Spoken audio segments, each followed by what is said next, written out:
Carlton. P. Cripps. 3 votes. And I declare the winner of the 2022 Brownlow medal is Patrick Cripps of the Carlton Football Club. Welcome to Little Birdie's Monday Sports Show First Look. I'm your host, Nikki Sylvester. Joining me today is MG to go through the AFL semi-finals, and we've also got Toprope on the line for NRL second week of the finals. First Look is proudly brought to you by Little Birdie TV, topsport.com.au, Punting Form and Manscaped for the very best in men's grooming. MG, what a night we had last night with the Brownlow. It's been a long week, Nikki. I'm not going to lie. I thought last weekend was big enough when we brought down a few big shots into town with Toprope and Scoot coming down. But, geez, I think this weekend's eclipsed it. It's been, crazy week. We're running low on gas. Not sure I've had any sleep from the Brownlow into the NFL this morning. So we'll be crash and burn later on today. But, yeah, unbelievable week. The Brownlow count last night, we'll get into it in a bit, was unbelievable. Unfortunately, the Brownlow didn't go my way, and we've had a few wrong results in the NFL this morning. But anyway, amazing weekend of sport. Looking forward to getting into it. Yeah, it's only on loan to the bookies. That's what I say. It's only on loan. We're going to get it back next week. Toprope, oh my God, that second game on the weekend was absolutely insane. How did you make the round two or second round for the finals? Yeah, a couple of blowouts, but a couple of pretty impressive performances there. We saw the Eels knock off the Raiders and never looked like getting beat. They were wound up to the hilt, and they kind of put the Raiders to the absolute sword early on. The Bunnies they certainly turned it up. They kind of got the Sharks early, and Quennell playing off the back foot just never looked likely. There were a couple of little sniffs there, but Quennell probably just lacked a bit of class there to overcome South. So the Sharkies, You're a adopted team going bang bang, Nikki. Oh no, it was sad. We were there watching it. MJ came to join me, so we're having a few pre-birthday drinks, and I thought, well, we're better to go to Crown, and then we'll go and watch Cronulla versus the Rabbitohs. And there was a good vibe in the sports bar because everyone had come from the footy, and there was a lot of people there, and there was certainly a few Rabbitohs supporters. And I got to tell you, they just Cronulla didn't get a look in, and then when they had they had 2 tries where they said no try. And that was it. I think if they had given the second one, then perhaps, they would have gotten some momentum back and you could have seen them coming back from that. But, the Rabbitohs were just so classy. Yeah, and the Sharks just self-destructed a little bit as well there in terms of kind of every time they get a little chance, they drop a ball on the first tackle or, they're turning a pretty inept set without kind of really challenging. So, disappointing effort on the Sharks, and plenty to build on for next year. Wouldn't be, it's not, last chance saloon for them, but pretty disappointing. I'll tell you what was disappointing. I had a bet. I had Latrell anytime try scorer into the overs because, you boys are on the overs, and I thought, oh, here we go. How do they score 38 points and Latrell doesn't score a try is beyond me. I was robbed. Got held up a couple of times as well, I think, so at least once. So pretty stiff, but to be fair, we were pretty lucky with the overs. I think it was 6-0 with about 28 minutes gone, and 12-0 with 39 minutes gone. So we were pretty lucky to get there in the end. Never how you start, Toprope. It's always how you finish, you know that. Unfortunately, that has well and truly been the case this weekend, and that Sharks Rabbitohs game seems a long, long time ago. Yeah, it does. You're right. All right. Let's quickly go over the Brownlow because Paddy Cripps, he got it done and didn't come down to the wire. The AFL must be absolutely wrapped with how the Brownlow finished. Let's just have a quick look here. So Patrick Cripps, 29, Lachie Neale, 28, Touk Miller, 27, Brayshaw, 25, Oliver, 25, Petrarca, 24, Callum Mills from Sydney, 21, and Dion Prestia at 19. Wow, what a count. Yes, it was, Nikki. It was unbelievable. Yeah. As previously stated, haven't had a great time to digest it yet because we were straight into the NFL a couple of hours later. But, yes, I would say it's one of the better counts in many years, probably going back to the triple tie, I would have thought. Triple dead heat. It was crazy. I think at one point the top 6 or the 6 chances going into the Brownlow all might have had a share of the lead at some stage. Yeah. So there was massive fluctuation in the betting. We were talking about it before coming on air here. Yeah.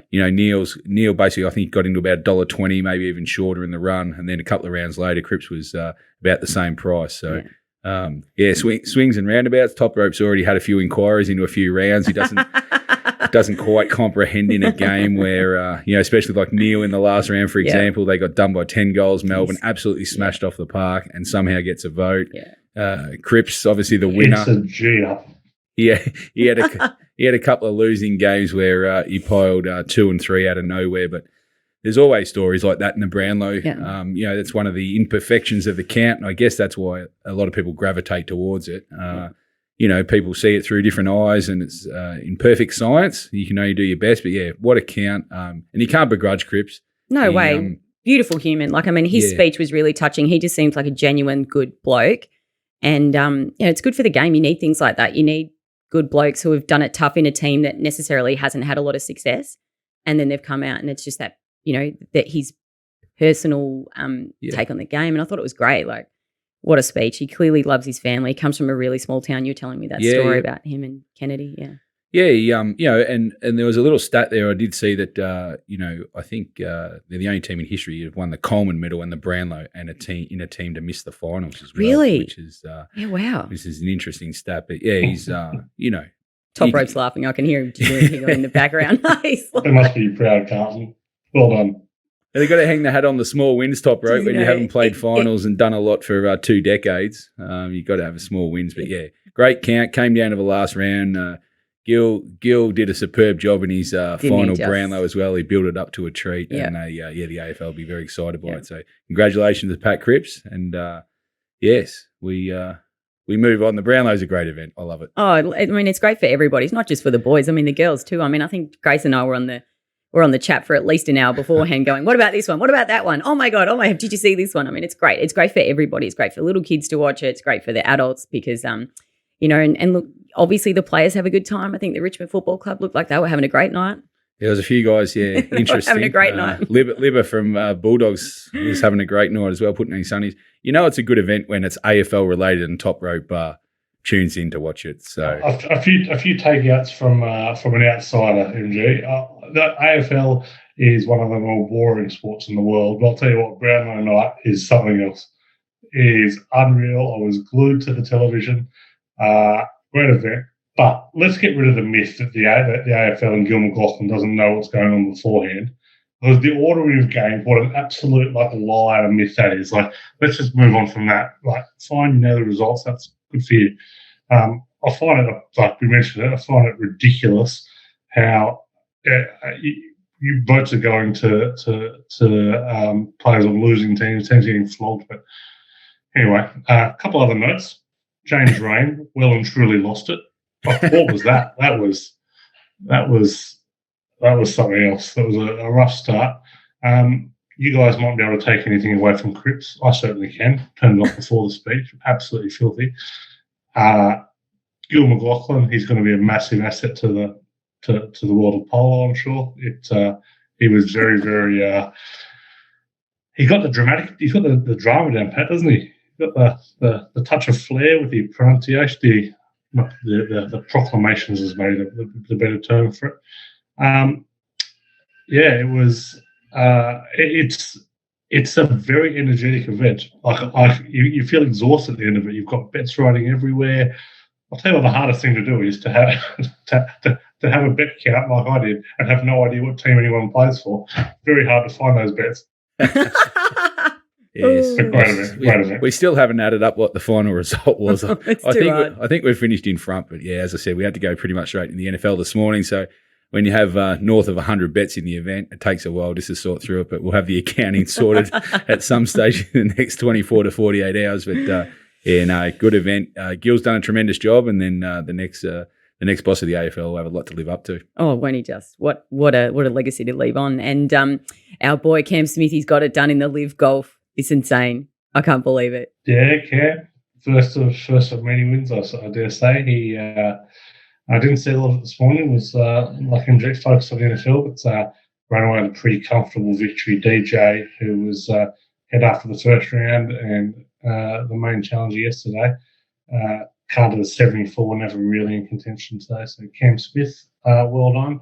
Already repaying the investment Live Golf's winner. Yeah, is that right? $6 million. $6 million. Oh, yeah. So I think Cam might be one of those players, though, that is coming off the front end. So he'll have to work off the 140 million, I think, before he starts taking more of the cash. But I'm sure that's not a bad problem to have. Yeah.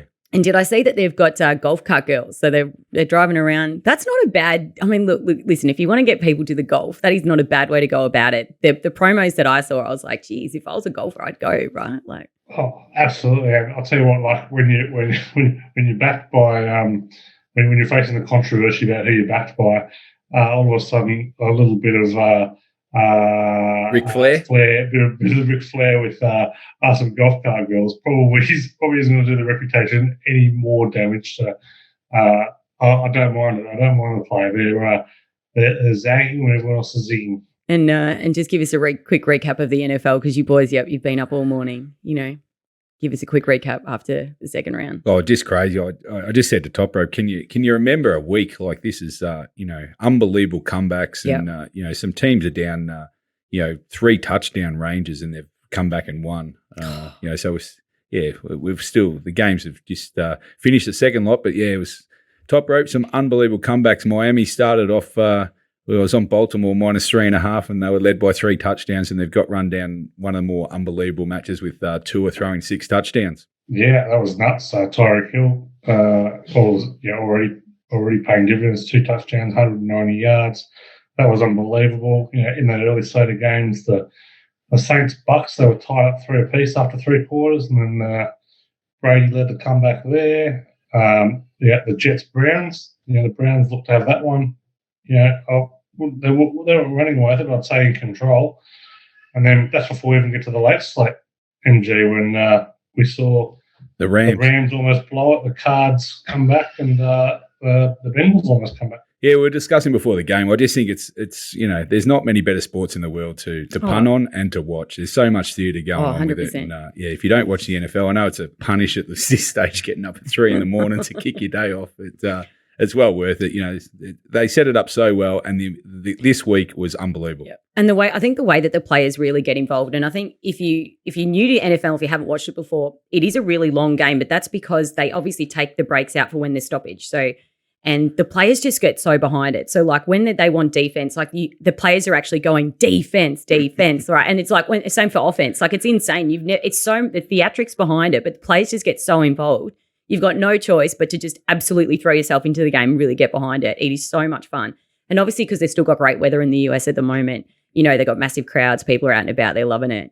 It's great. The crowds will get to it no matter what. It's so much fun. It's such a good sport. Yeah, get behind the NFL. Plenty of bets. Make sure you follow Toprope on the podcast. It's been entertaining the first 2 weeks. I can imagine. Yeah, it's good. Good listening. Okay, so the packages, what are they, $99? No, 22. 22? Yep. Cheap. Cheap for the bets? 22, and there's 2 packages running, so you can get behind Toprope and Jerry. So it's plenty of entertainment. Okay, we're going to take a quick break, and then we'll be back with the AFL because we've got our grand finals. Okay, welcome back to First Look, proudly brought to you by topsport.com.au, family owned and operated for over 35 years. Bet with a bookie you can trust, bet with TopSport. We're going to go straight over the AFL results because we've now got Geelong and Sydney in the grand final. So Geelong, they beat Brisbane. Actually, they thrashed Brisbane, 120-49.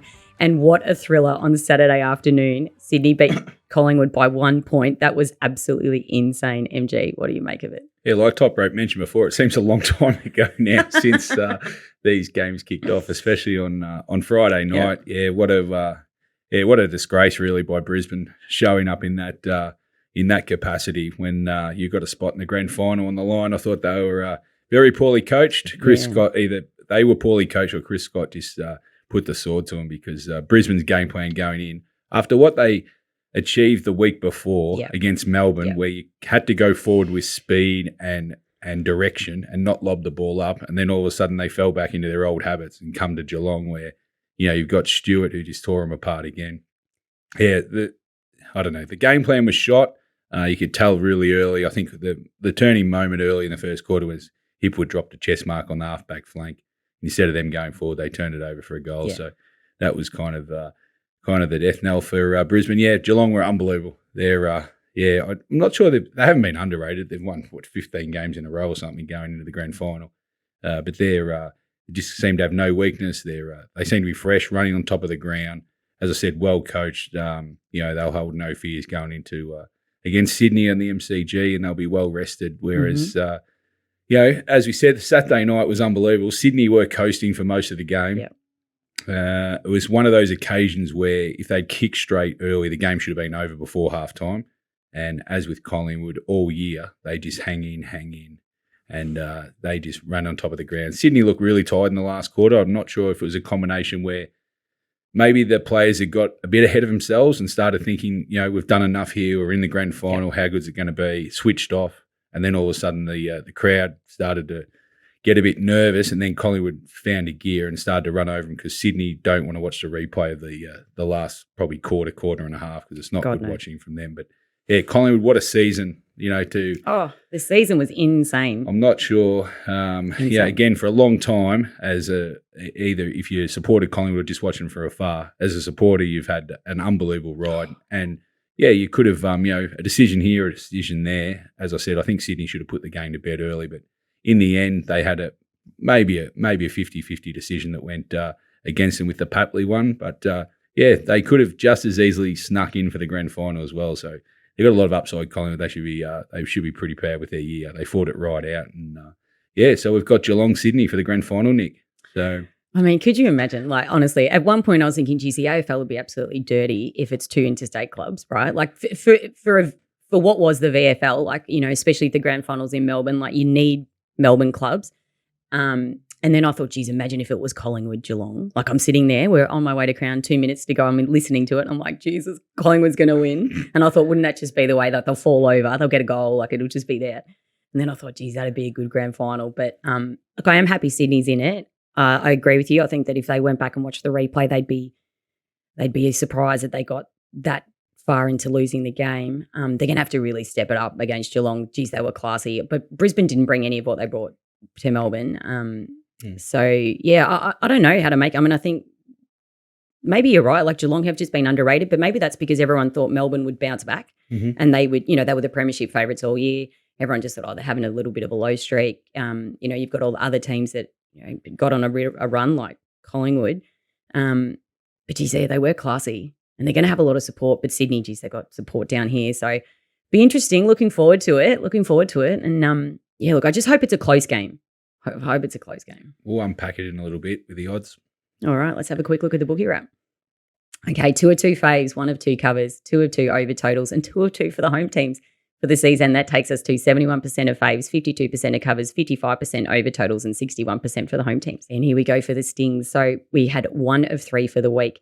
6 units bet, that just resulted in a minus 2.24 units. But for the season, we had 274.5 units bet. That is 31.59 units up, and that is a return of 11.5%. It's pretty good for the season. Very happy, yeah. No, Toprope and I have, it's turned into a good race between Toprope and I. I think we're both around really similar percentage. So hopefully we can, we've got a couple of weeks, so we'll finish it up. But very happy with the season. This week was, thought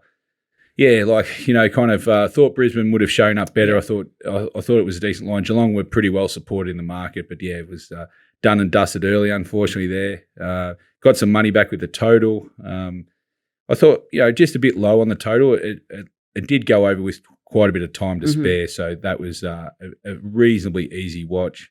And then the Sydney one, I thought I was going to have a winning week here. I thought Sydney were around the line and above the line the whole game, and they just completely fell in a hole, as we've previously stated at the end. So, that didn't cover. So, slight loss on the week, but season's going okay. And hopefully for the grand final, we can find a few winners. Oh, I'm sure you'll have some winners in there. All right, so let's have a quick look. So we're just going to go over it, and then you'll talk about it more on Thursday. So Saturday's grand final, 2:30 at the MCG. Geelong $1.56, Sydney $2.50, and the line's about 10.5 at the moment. Yes, it's so the bookies put up straight away. They put up Geelong minus 7.5. So the early money is for Sydney. For Geelong here. It's moved now to 10.5, which I still think it's. I think 10 to 12 is about the right mark now. So I think it'll be pretty solid betting. There's two ways I'm looking at it early. Is Geelong just peaked the best side, and it could be tendency to be a blowout, or there's a theory that I don't mind, which we'll digest on Thursday's show, is that having a hard prelim, teams have got a very good record when they have a close or tough prelim. The next week, it hardens them for the grand final. So, even though that Sydney don't want to remember too much of the last quarter and a half, it could really steal them for a big game and stuff. So, I think this will be a cracking betting game. And I'm hoping for the AFL that they can get something like they did at the Brownlow last night and get a cracking result because, it'll be a sellout. Don't worry about it. 100%. Sydney have got plenty of supporters with the South Melbourne down here. So be a full house. The weather looks like being okay. Yes. Early total looks like it's going to be about 162, 163. I think it's a good spot for the over, but we'll study that in the next couple of days and we'll work it out for Thursday's show. Well, thanks, MG. Okay, he's going to have a couple of days to study it all, and he's going to have great packages out there. So you can get that from $22 in the Little Birdie Live TV shop. That is $22. AFL Stings, you're not going to want to miss it. He had over 100 bets in the Brownlow, so there's going to be plenty for you on for $22 a week. Okay, let's go straight to the NRL. Parramatta, they decimated Canberra 40-4, and South in a thriller, what should have been a thriller, was 38-12 over Cronulla. Yeah, look, real statement games by both the Eels and the Rabbitohs there. The Eels haven't advanced past week 2 of the finals since 2009, so there was a fair albatross around the neck for Brad Arthur, but Eels were clinical. They played with plenty of energy. They kind of made their intent known early, and the Raiders just wouldn't know match with them. They could not run them. Some silly errors. Jordan Ruffner, what he's doing in the first weight, I will never understand. Ever since he's gone to rugby union, he's come back a very ordinary player. Xavier Savage with hot and cold at the back, but the lack of depth at Canberra got found out, particularly on the outside backs. So they're done and dusted, and Ricky Stewart was pretty gracious in effect. And even though there were some questionable kind of refereeing decisions and whatnot, it had very little impact on the game. The Eels were far the better side. So they head up to North Queensland this week, and the Bunnies they are building a lot of momentum. They put 30 on the Chooks and then they put 30 out on the Sharks. So the big worry of them heading into this week is kind of the defence. Usually the teams that make grand finals are top 3 defensive sides. I think the Rabbitohs are 7th or 8th. The Panthers are clearly been the best team. We've got just a replay of last year's grand final. So there's plenty going on here. We'll talk about that game in a second. But South for mine, I scored 30 out on the weekend. Probably could have scored more. They were in that kind of mood, and probably a little over anxious early on. So keen to impress them, but very impressive performance by the Rabbitohs, and enough to tell me that they can probably compete with Penrith. Yeah, wow. Okay, and what about the chicken wing? How is he going to get rubbed out, or do you think they'll let him play just to find what? No, they're going to let him play, so he's off already. So you're kidding. Yeah, he's. That was one of the worst chicken wings I've seen in a long time. It was pretty bad. I won't disagree with you there. It was. I thought he was. But it's different if you do it in the grand final. You can't do it in a prelim. Come on. I thought he was going to rip his arm off. It was literally one of the worst things you've seen in a while. Like in terms of a chicken, it was blatant. Like you couldn't even say that it was anything else than that. It was just like, here, I'm going to take your arm off. He worked that arm over really good. So, but given the state of the NRL match review panel at the moment, it's zero surprise he's been let off. He was going to get let off for 15 weeks. So that's how consistent they are. You never know what you're going to get. But South will have at least one of their props available. Of course, Tom Burgess is still out for the prelim. Well, yeah. Okay, let's have a quick look at the bookie wrap. I can't believe he got off. All right, 2 of 2 faves, 2 of 2 covers, 2 of 2 over totals, and 1 of 2 for the home teams. And for the season, 70% of faves, 52% of covers, 53% over totals, and 58% for the home teams. All right, let's go straight to the GGOA. Okay, so we had 2 of 3 for the week. That was 7 units bet. That resulted in plus 3.15 units. And for the season, 355.5 units bet. That is a result of plus 41.06 units. And you're right, your turnover is plus 11.55%. That's insane. Yeah, the MG was spot on. It is. It's a very tight race here, but I guess the main take out of all this, it's been good for subscribers and good for the punters out there to subscribe to a couple of season-long packages that are 11.5% to the good. You're doing pretty well for yourself there. So hopefully a fair bit of profit's been turned there. But look, we got the overs in both games. It was a massive sweat in both games. The Raiders Eels game looked like it was going to sail over until it scoring completely shut down for about the first 25 minutes of the second half. So got there at the end, and even those on the late line of 42.5, 43.5 got gifted a try right on full time there. So something there for the punters. And I'm still a bit stunned. This Sharks Rabbitohs game went over. It was 6-0 after 28 minutes and was 12-0 after 38 minutes. So I wasn't expecting that. But a try just before halftime, a try just after halftime, 2 tries just after halftime, and also it was game back on. So and got there pretty easily in the end. So I was there, but also on the Raiders. And Raiders, that plus bet was never likely. So the dream for the Raiders has ended. The run has ended there, but good week for subscribers. Great week for subscribers. All right, let's have a look. So let's go to the finals. First one, Friday night, 7:50 p.m. North Queensland are taking on Parramatta. North Queensland $1.70, Para $2.18, and the line's about 2.5 at the moment, and the over/under's 42.5. Yeah, absolutely stunned at this price. To be honest, it's my gut feel when this line come out would be looking at a -5.5, -6 line for the Cowboys. A few things. Yeah, the Cowboys' home field advantage is very, very real. Like, make no mistake, they are. This is not travelling across Sydney for a game. This is not going around to Newcastle. This is a new stadium. The fan base will be 98% Cowboys. A pretty rabid fan base. Conditions are starting to get a little warmer up there, a little bit more humid up there. So these teams went in Darwin last year, and the Cowboys absolutely flogged them. So I think we're in for. This might be a little more one-sided than being suggested. Just an early look at this one. The Eels were so wound up for last week. I don't think you can do that 2 weeks in a row. The Cowboys have been pretty well coached this year. I think they'll be kind of ready for a few of those little trick plays that the Eels like to run, particularly with their forwards, kind of passing the ball in the middle and letting Moses and Brown run the edges. So, first look here, Cowboys. Okay, well, we're going to go head-to-head with that one, just so you know. I've heard. Spoiler alert. Oh, okay, and then Saturday, 7:50 p.m, Penrith are taking on the Rabbitohs. Penrith $1.36, the Rabbitohs $3.20, the line's 8.5, and the over/under 42.5. Yeah, Penrith are clearly the best team in the comp, and that they are kind of a fair way ahead of everyone else. But look, this game has been played at what they call it now, a core stadium, so home bush. So this is essentially a South home game. These teams have typically played pretty close games together, particularly the bigger games. There haven't been too many games with a margin bigger than 8. South is scoring at will at the moment. Yeah, look, Penrith will win the game. I think this number might be a little big, so I'll be coming into South, I think, this week. Okay, all right. That's some early tips there. Okay, now let's have a quick look at the Premiership market. Geez, they're short. $1.77 Penrith, $5 the Rabbitohs, $5.50 the Cowboys, and $6 the Eels. Yeah, there's only one bet there for mine, and that's the Cowboys.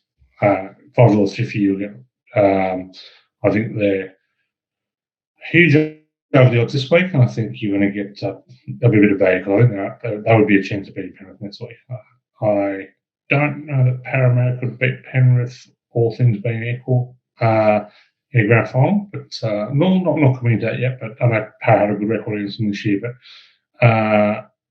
Penrith know Parramatta pretty well. I think the Cowboys have a bit of a surprise factor in them, so I'll be taking the $5.50 the Cowboys. I'm hoping to get a good price for the grand final next week. All right, thanks, Toprope. Okay, now he is having a great season. You need the GGOA, and you can get that from $22 in the Little Birdie Live TV shop. We've still got 2 weeks of NRL, so GGOA, $22 a week. MG. Charity time. Yes, your favourite. Yeah, no, charity's done. Disappointing week. Well, excuse me. For the boys. Excuse me. Let me finish. For the boys, it was disappointing. We took the pluses. We were both blown out of the water early. Didn't get a good run for our money at all, Toprope and myself. But Nikki in the middle there. Look at her, South -1.5, got the job done. So even though this competition is done and dusted, and hopefully next week I'll have the founder of the charity that I represented, Love Me, Love You, to come in and collect the cash when we finalise it. Yes. This will be the last week for it, so we'll see if I can get another $100 into the kick for him, and hopefully he can come on the show and just explain the charity and what he does for mental health and all that kind of stuff. But a little bit of spiciness coming in now that you two were equal going last week, and now Nikki's hit the front, Toprope. All of a sudden she's just up and about. It's not about winning the competition. It's about beating her old mate Toprope. So, she's gone one in front of you, and don't want to be a spoiler alert, but you guys are going to go head-to-head this week. So Nikki's looking for the knockout blow. So interesting. So I'll throw straight to Nikki, and she can lead out with her rugby league tip for the week. What are we going, Nikki, to consolidate second place? Parramatta at the plus. Parramatta line at +2.5. And Toprope, what are you going for in the NRL? I'm going to go for Cowboys minus, but I'll just say that I'm very, very happy, Nikki, that you've tried us in the NRL and AFL grand final week. So. You know where my heart lies. She's had more success, I think, in the NRL, so she should have maybe stuck to it all year. But very interesting last match to see who gets second spot. So it's getting a little feisty late in the season. All of a sudden, Nikki gets in front of Toprope, and it's all about this competition. So it'll be good to see. So, yes, going head-to-head this week. So it'll be interesting to see what shakes out for next Monday. Oh, I can't wait. And what are you betting? Oh, sorry, yes. I better put mine in. I'm going to go for Geelong Swans. I know they haven't posted – some bookies have posted the total, not yet for Top Sports. They've had a big couple of days. But the total looks like being around the over 162.5. So I am hoping that the weather will be good and they'll both put on a good show and there'll be plenty of points in the grand final. Oh, God, I can't wait for Thursday's show. Okay, that is the wrap for this edition of First Look. Follow us on YouTube, hit the subscribe button, download our podcast everywhere you get your good podcast from. Remember, all the footy betting action is at topsport.com.au. Remember to join the OB with the boys on Thursday for Friday Lines because they'll pack out the games. You're not going to want to miss that. All right, we'll be here next Monday to go through the AFL Grand Final. Have a great week. See ya.